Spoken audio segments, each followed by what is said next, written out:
unang buya natin bigo na pagkaskasan. So yun pala, magandang umaga sa ating mga subscribers dyan at sa ating mga viewers. Ayun, magandang umaga po sa inyo lahat. At sa mga silent viewers din, magandang umaga.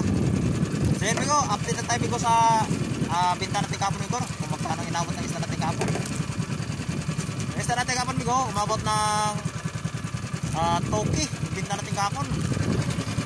So yun, yung isda natin kapon, mga ano lang, 10 kilo lang yata sobra.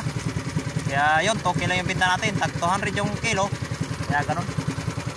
So yun, okay pa rin yung ano natin kapon, kahit na kakonti lang yung binta natin. At least nakaabot ng ganun, toki. So sana ngayong araw na to bigo at tayo makarami ano, at para mamaya ay mayroon na naman tayong pangbinta ng hapon.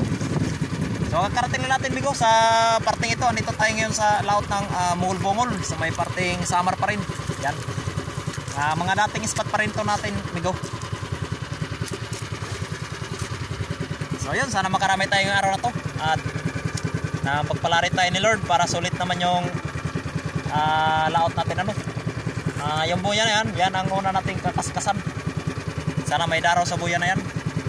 Ayun pala bigo, hindi muna tayo pumunta doon sa parting ano, Lusa at Kapon. Ayun nga, mahina yung sipad doon. Kaya sa sunod na araw na lang tayo babalik doon.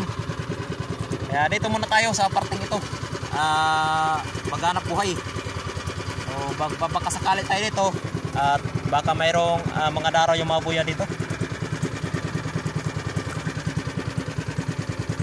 So yun, maraming salamat ka ulit sa ating mga subscribers at nadagdagan na naman.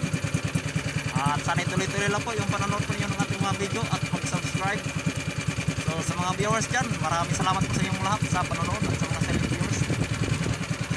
So yun amigo, tayo maghanap buhay na dito sa buyang ito.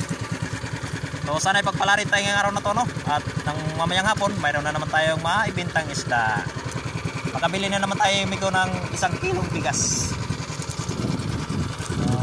Yan, sana may daraw pang buya na ka para makaisnatan niya.